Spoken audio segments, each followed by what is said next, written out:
Hello guys, welcome to my channel. Guys, ICR के लिए expected प्रश्न हम लेकर आए हैं जो आपके आने वाले एग्जाम में बहुत ही ज़्यादा संभावना है पूछे जाने। क्यों? क्योंकि देखिए, पॉलिटी का सेक्शन आपने कहा कि बहुत आ रहा है और यहाँ पे पूरा का पूरा पेपर ओवरऑल हार्ड पूछा जा रहा है। ठीक है, अब हार्ड क्वेश्चन पूछा जा रहा है तो हम हार्ड प्रश्नों की प्रैक्टिस करेंगे। तो ये सारे के सारे जो प्रश्न आज हम करने वाले हैं ये काफ़ी हद तक टफ हैं और ये सारे के सारे जो हैं आपके जो सिविल सर्विसेज के एग्जाम होते हैं उस लेवल तक पूछे जाते हैं। तो उसी तरीके का अगर पैटर्न है तो उसी तरीके के क्वेश्चन हम यहाँ पे आज कर लेते हैं। तो दोस्तों, उम्मीद है आपको ये वीडियो पसंद जरूर आएगी, तो पूरा जरूर देखिएगा। तो देखते हैं। तो पहला क्वेश्चन यहाँ पे हम सबसे पहले अगर देखेंगे तो कहता है कि प्रधानमंत्री की नियुक्ति का प्रावधान संविधान के किस अनुच्छेद के अंतर्गत किया गया है। अब प्रधानमंत्री का जो नियुक्ति का प्रावधान है वो किस अनुच्छेद के तहत किया गया है, तो देखेंगे। इसका बेसिकली यहाँ पे जो राइट आंसर होगा आपका ऑप्शन नंबर सी हो जाएगा, 75 के तहत। और 75 का जो पार्ट 1 है ना, इसमें कहा गया है कि राष्ट्रपति के द्वारा ही प्रधानमंत्री की नियुक्ति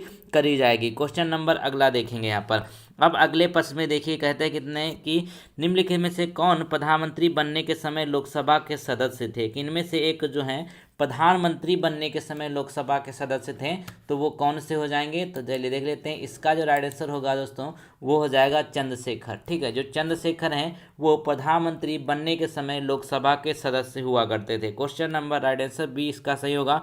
अगला क्वेश्चन देखिए, तो कहते हैं कि राष्ट्रीय विकास परिषद में कौन शामिल होते हैं। ठीक है, जो राष्ट्रीय विकास परिषद है इसमें बेसिकली कौन कौन शामिल होते हैं, तो देखेंगे। तो इसका पहला जो ऑप्शन होगा वो होगा यहाँ पर केंद्रीय मंत्रिमंडल के सभी सदस्य। तो सभी सदस्य इसमें शामिल नहीं होते हैं। अब सभी राज्यों के मुख्यमंत्री, ठीक है, सभी राज्यों के मुख्यमंत्री इसमें शामिल होते हैं। तो आपका ऑप्शन नंबर जो है बी बिल्कुल सही हो जाएगा, बाकी सारे गलत हो जाएंगे। ठीक है, तो राष्ट्रीय विकास परिषद में कौन कौन शामिल होते हैं, ये सभी राज्यों के मुख्यमंत्री इसमें शामिल होते हैं। क्वेश्चन नंबर अगला देखेंगे। अगले में यहाँ पे कहते हैं कि भारत का प्रधानमंत्री तब तक अपने पद पर रहता है जब तक उससे प्राप्त है। ठीक है, भारत का प्रधानमंत्री अपने पद पर तभी रह सकता है जब तक उससे क्या प्राप्त है, तो 4 का राइट आंसर क्या हो जाएगा, लोकसभा का विश्वास प्राप्त है। ठीक है, लोकसभा का समर्थन या फिर लोकसभा का विश्वास प्राप्त है, तब तक ये भारत का प्रधानमंत्री बना रह सकता है। क्वेश्चन नंबर अगला देखेंगे।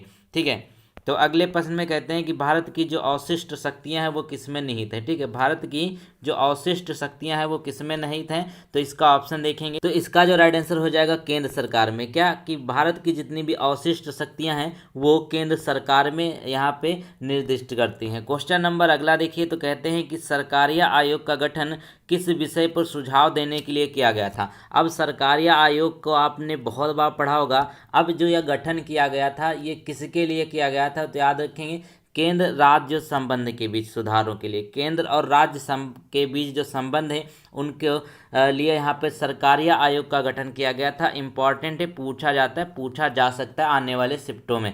क्वेश्चन नंबर अगला देखिए, तो कहते हैं कि राष्ट्रीय एकता परिषद का अध्यक्ष कौन जाना जाता है। ठीक, राष्ट्रीय एकता परिषद के जो अध्यक्ष हैं वो कौन जाने जाते हैं, तो याद रखेंगे 7 का राइट आंसर क्या होगा, वो होगा यहाँ पे प्रधानमंत्री। क्या राष्ट्रीय एकता परिषद के जो अध्यक्ष हैं वो प्रधानमंत्री जाने जाते हैं। क्वेश्चन नंबर अगला देखें, तो कहते हैं कैबिनेट का तात्पर्य क्या है। ठीक है, जो कैबिनेट होता है इसका बेसिकली तात्पर्य क्या है। आप लोगों ने कहा थोड़ा सा डीप में प्रश्न पूछे जा रहे हैं, जितने भी प्रश्न आ रहे हैं थोड़ा सा डीप में आ रहे हैं, तो उसी की श्रेणी में हम थोड़े से अच्छे से क्वेश्चन आपको कराने की कोशिश कर रहे हैं। तो क्या होगा, कैबिनेट स्तर के जो मंत्री होते हैं वो सारे कैबिनेट में शामिल होते हैं। याद रखेंगे ये मंत्री ही होते हैं जो कैबिनेट के स्तर पर होते हैं।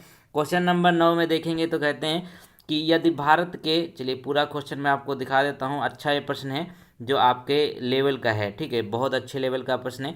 तो यदि भारत के प्रधानमंत्री संसद के उच्च सदन के सदस्य हैं तो, ठीक है, यदि भारत के प्रधानमंत्री संसद के उच्च सदन मतलब जो राज्यसभा के सदस्य हैं तो क्या होगा, वे अविश्वास प्रस्ताव की स्थिति में अपने पक्ष में मत नहीं दे सकेंगे। क्या होगा, अब जो अविश्वास प्रस्ताव होता है अगर उसको पारित कर दिया जाएगा तो इस स्थिति में वो पक्ष में मत नहीं कर सकते हैं, अपने लिए वो चुनाव में वोट नहीं डाल सकते, अपने लिए मत नहीं कर सकते अगर वो राज्यसभा के सदस्य हैं तो। ठीक है, याद रखेंगे अविश्वास प्रस्ताव बहुत बार पेश किया गया है। क्वेश्चन नंबर अगला देखेंगे, तो कहते हैं उप प्रधानमंत्री का सृजन है। ठीक है, जो उप प्रधानमंत्री हैं इनका जो सृजन है वो क्या माना जाता है, तो बेसिकली यहाँ पे जो 10 का राइट आंसर होगा वो होगा संविधान के प्रावधानों से हटकर। ठीक है, पूरा संविधान आप पढ़ डालेंगे लेकिन वहाँ पर आपको कहीं भी उप प्रधानमंत्री का जिक्र देखने को नहीं मिलेगा। तो उप प्रधानमंत्री क्या है, ये संविधान से हटकर इसको बनाया गया है। क्वेश्चन नंबर अगला, एक बार क्वेश्चन नंबर 11 देखें तो कहते हैं निम्नलिखित संविधान संशोधनों में से कौन यह स्पष्ट करता है कि मंत्रिमंडल में कुल मंत्रियों की संख्या प्रधानमंत्री की सम्मिलित करते हुए लोकसभा के सदस्यों की कुल संख्या के 15% से अधिक नहीं होनी चाहिए। यह कौन सा संविधान संशोधन कहता है कि इसमें जो लोकसभा के सदस्यों की कुल संख्या है वह 15% से अधिक नहीं होनी चाहिए। अब बताइए इससे कठिन क्या पूछा जा सकता है, बिल्कुल नहीं। तो इसका राइट आंसर क्या हो जाएगा 91। 51वां जो 91वां संविधान संशोधन था उसमें ये चीज़ें रेगुलेट कर दी गई थी कि 15% से अधिक यहाँ पर जो इसकी लोकसभा के सदस्यों की संख्या वो नहीं होगी। क्वेश्चन नंबर अगला देखेंगे। अगले में कहते हैं कि निम्न में से कौन राज्यपाल को शपथ दिलाता है। चलिए इसका आंसर आपको दिख गया, कोई बात नहीं, तो आसान भी है।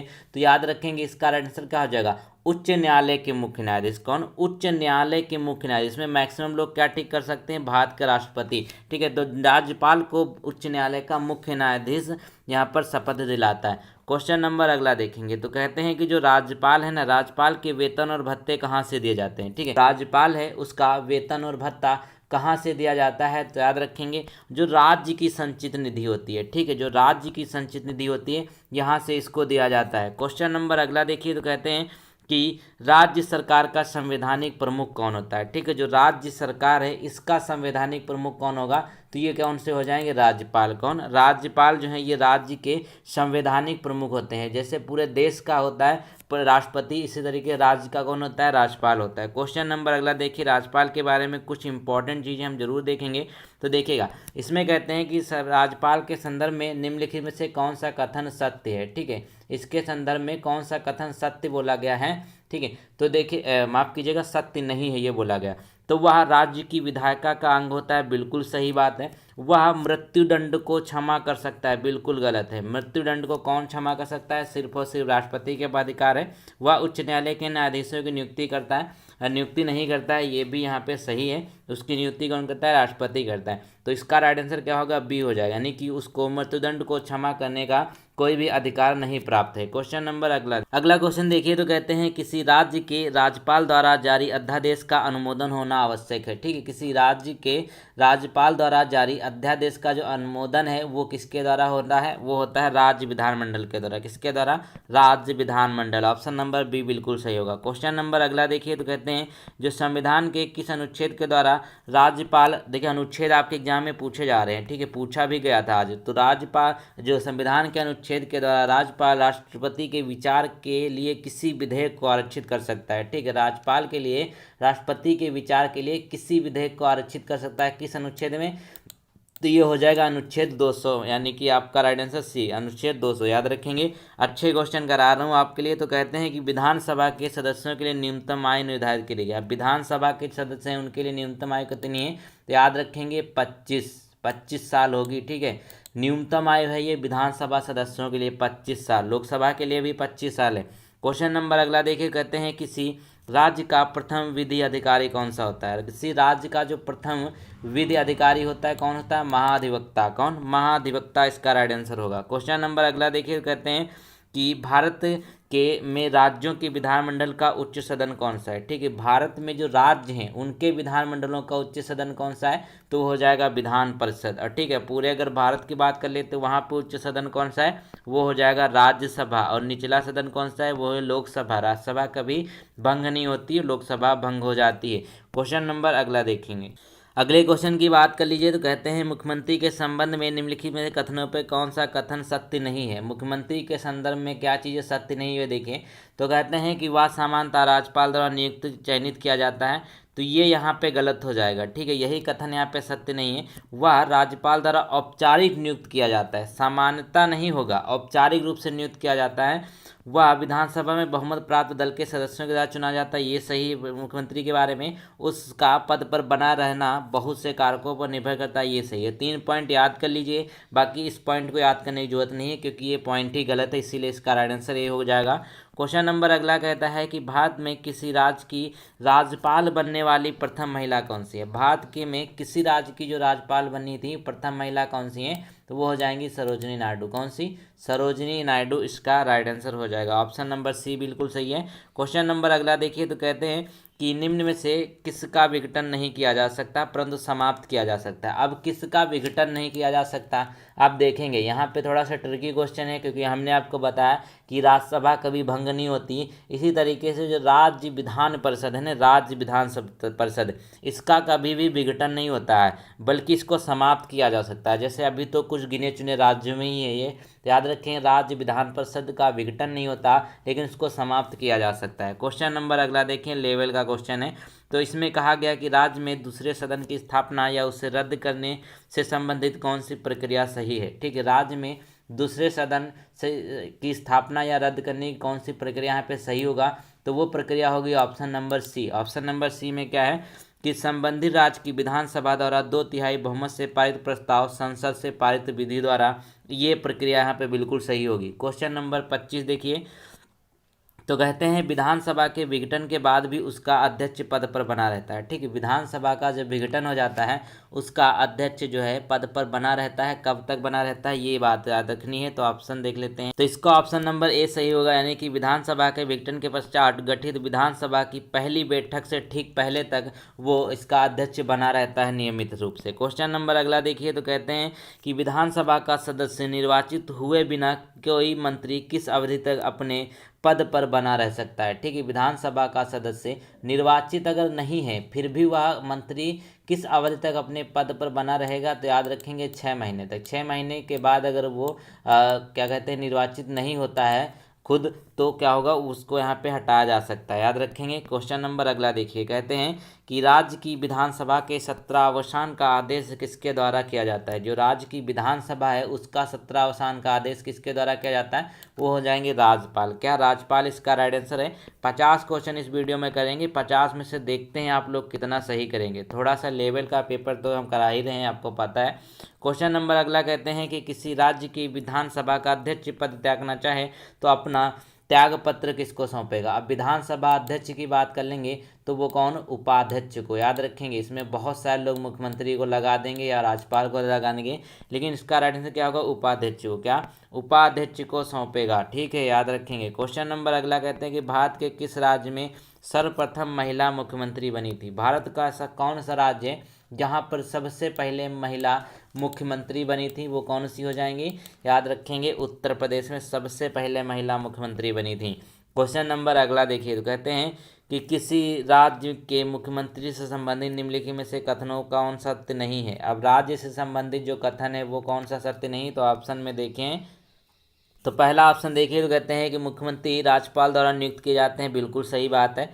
समानता मुख्यमंत्री मंत्रिपरिषद की बैठकों की अध्यक्षता करते हैं, बिल्कुल सही बात है। राज्यपाल मुख्यमंत्री की सलाह पर अपने समस्त कृत्यों का प्रयोग करते हैं, ये गलत बात है। ठीक, राज्यपाल मुख्यमंत्री की सलाह पर नहीं, बल्कि मुख्यमंत्री जो है राज्यपाल की सलाह पे काम कर सकता है। मंत्रियों की नियुक्ति राज्यपाल मुख्यमंत्री की सलाह पर करते हैं, ये भी बिल्कुल सही है। तो ऑप्शन नंबर सी जो है ये मुख्यमंत्री के बारे में जो है वो गलत होगा।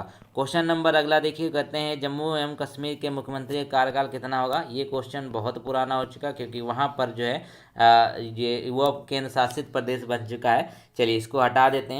क्वेश्चन नंबर अगला देखिए, तो कहते हैं वह राज्य जहाँ विधान परिषद नहीं है। अब वह राज्य है जहाँ एक विधान परिषद नहीं है, तो अभी देखिएगा तो ये इसका राइट आंसर क्या हो जाएगा, वो आपका हो जाएगा राजस्थान। राजस्थान में विधान परिषद नहीं है, बाकी उत्तर प्रदेश, कर्नाटक, महाराष्ट्र सब में विधान परिषद है।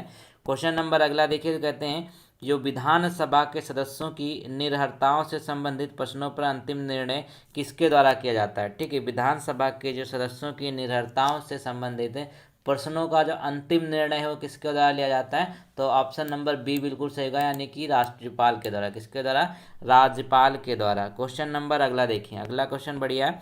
तो कहते हैं यहाँ पर कि कौन सा कथन इनमें से सही होगा, तो कहते हैं किसी राज्य की विधान परिषद में राज्यपाल द्वारा कितने सदस्यों को मनोनीत किया जाता है। ठीक है, किसी राज्य की विधान परिषद में राज्यपाल द्वारा कितने सदस्यों को मनोनीत किया जाता है, तो इसका जो राइट आंसर होगा वो हो जाएगा कुल सदस्यों का 1/6। कितना, कुल सदस्यों का 1/6 आपका राइट आंसर होगा। ऑप्शन नंबर केवल सी, यानी कि सी केवल 4 इसका राइट आंसर होगा। क्वेश्चन नंबर अगले देखेंगे। प्रश्नों का लेवल अच्छा है, आपको उम्मीद है पसंद। अगला क्वेश्चन देखिए, तो कहते हैं कि राज्य सरकार के मंत्रियों के वेतन एवं भत्तों का निर्धारण किया जाता है। ठीक, राज्य सरकार के मंत्रियों एवं भत्तों का जो निर्धारण है वो किया जाता है किसके द्वारा?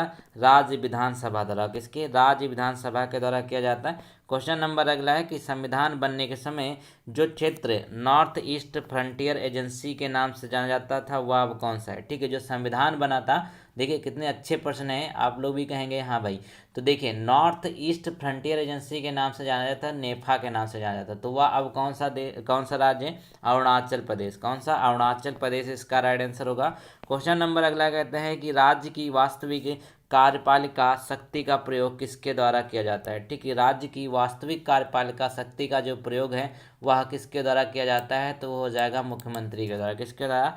मुख्यमंत्री के द्वारा, याद रखेंगे। क्वेश्चन नंबर अगला कहते हैं कि राज्यों के वित्तीय लेखाओं पर नियंत्रण रखता है। ठीक है, राज्यों के जो वित्तीय लेखाएं हैं ना, वित्तीय, ठीक है, उन पर नियंत्रण कौन रखता है? तो याद रखेंगे उपरोक्त में से कोई नहीं, यानी कि राज्यपाल, मुख्यमंत्री, राज्य वित्त सचिव, इनमें से कोई भी यहाँ पर इसके ऊपर नियंत्रण नहीं रखता है। क्वेश्चन नंबर अगला है कि राज्य में जो धन विधेयक है, अब इसका आर्टिकल पूछा जा सकता है भैया, ये मत कहिएगा। तो आर्टिकल होता है 110। ठीक, किसका?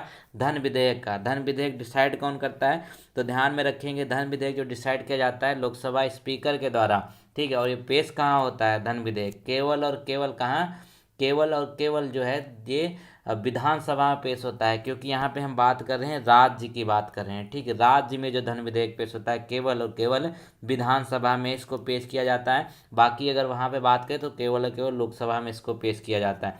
क्वेश्चन नंबर अगला देखिए, तो कहते हैं कि विधायी शक्तियों का केंद्र तथा राज्यों के मध्य वितरण का उल्लेख निम्न में से किस अनुसूची में किया गया है? विधायी शक्तियों का केंद्र तथा राज्यों के मध्य वितरण का उल्लेख जिस अनुसूची में किया गया है वो इस अनुसूची का नाम बताना है आपको। तो इसका जो राइट आंसर हो जाएगा अनुसूची 7, यानी कि 7वीं अनुसूची में इसका उल्लेख किया गया है।